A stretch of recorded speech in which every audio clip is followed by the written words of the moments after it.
किस देखते हैं? मुझे लगता है कि जिस तरह मतलब चाइना के आर्मी ने हमारे बॉर्डर में घुसने की कोशिश की और हमारे आर्मी ने उनको मतलब वहाँ से भगाने का काम किया है और सारी दुनिया को जगाने का काम किया है। एक तो हमारे आर्मी किसी के बॉर्डर में जाती नहीं है। हमारे बॉर्डर का सुरक्षा करने का काम हमारी आर्मी का करती है।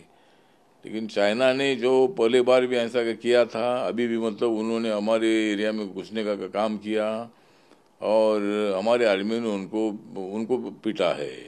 राहुल गांधी बोल रहे हैं कि भाई अपनी आर्मी पीट रही है, तो इसी तरह का बयान देना ये बचपना है। ये हमारे आर्मी का मनोबल जो है तोड़ने का काम राहुल गांधी कर रहे हैं। तो ऐसे वक्त पर इसी तरह की राजनीति नहीं करनी चाहिए। और राहुल गांधी ने मतलब जिस तरह हमारी आर्मी जो है, आर्मी तो अपने बॉर्डर को संभाल रही है, लेकिन राहुल गांधी अपनी पार्टी को नहीं संभाल पा रहे हैं। अपने पार्टी का संरक्षण करने का इनको नहीं हो रहा है, तो ये बॉर्डर की क्या बात करते हैं। बॉर्डर की सुरक्षा करने के लिए हमारे आर्मी कैपेबल है, हमारे आर्मी स्ट्रांग है और राहुल गांधी का स्टेटमेंट रॉन्ग है। तो इसी तरह मुझे लगता है कि इसी तरह की बयानबाजी करना ठीक नहीं है। हम राहुल गांधी के बयान का विरोध करते हैं और भारतीय जनता पार्टी ने जो स्टैंड लिया है उसका हम सपोर्ट करते हैं। सर ये तरीके से दिखाता है। हाँ, तो मतलब जिस तरह योगी आदित्यनाथ जी ने बताया है कि भाई जब देश पर इसी तरह का कोई हमला करते हैं या हमारे बॉर्डर में घुसने का काम करते हैं, तब अपने आर्मी का मनोबल बढ़ाने के लिए उनको उनके पीछे सारा देश है बताना चाहिए, ना कि मतलब उनका मनोबल टूटने की बात नहीं करनी चाहिए। तो जिस तरह योगी आदित्यनाथ जी का बयान है सही बयान है और राहुल गांधी जी बीच बीच में इसी तरह की स्टेटमेंट बाजी करते रहते हैं, उससे देश का अपमान होता है। सर महाराष्ट्र में जिस तरह से कांग्रेस लीडर बीजेपी की, तो जितना महाराष्ट्र का काम है वो छीन के गुजरात को दिया जा रहा है और इसके खिलाफ जनता जो है वो वोट करेगी। कैसे देखते हैं आप सर? मुझे लगता है कि जनता को किसको वोट करना है, क्या करना है, वो जनता उतनी बहुत ही बुद्धिजीवी है। जनता सब जानती है कौन क्या कर रहे हैं।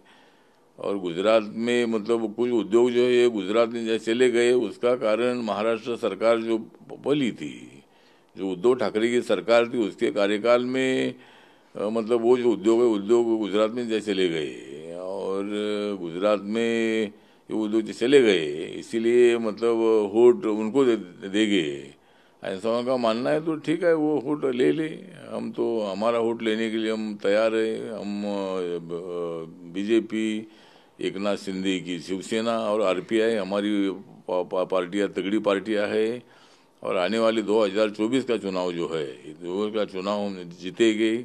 मुंबई की जो महानगर पालिका है हम जीतेंगे।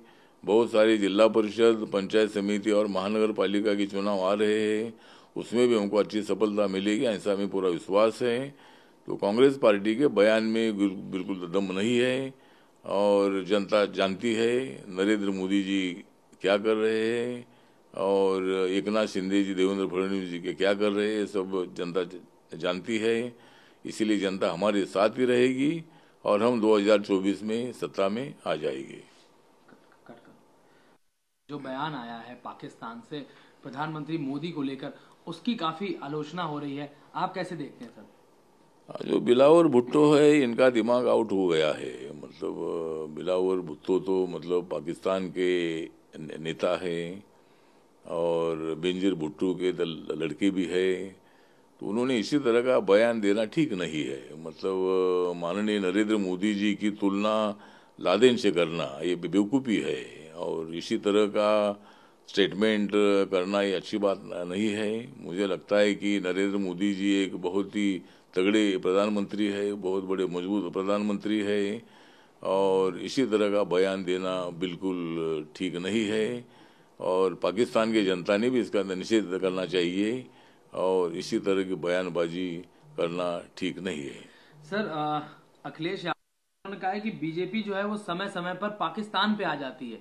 ताकि जो उनकी जो कमजोरियां हैं, उनकी जो नीतियां हैं, उसको छिपाया जा सके, उनके जो असफल काम है उसको छुपाया जा सके। कैसे देखते हैं जरा? अखिलेश यादव जो बोल रहे हैं उसमें बिल्कुल तथ्य नहीं है। मतलब अखिलेश यादव जी एक पार्टी के बड़े नेता है। जब अपने देश के प्रधानमंत्री के खिलाफ बाहर का कोई आदमी इसी तरह की बयानबाजी करता है तब इसका तो निषेध करने के लिए आगे आना चाहिए, ना कि यहाँ राजनीति करनी चाहिए। अखिलेश यादव जी ने इस बयान का विरोध करना चाहिए, लेकिन बीजेपी मतलब पाकिस्तान का विषय लेती है, ऐसा बोलना ठीक नहीं है। अगर बिलावल भुट्टो ऐसा तो नहीं बोलते थे तो बीजेपी को ये बोलने का कोई आवश्यकता तो नहीं थी। इसीलिए पाकिस्तान को बीच में लाने का कोई हमको इंटरेस्ट नहीं है। हमारी एनडीए बहुत बड़ी मजबूत है, बहुत बड़ी तगड़ी है, और विरोधी दल के लोग कितनी भी कोशिश करे लेकिन मोदी जी को हराना ये कोई बच्चों का खेल नहीं है।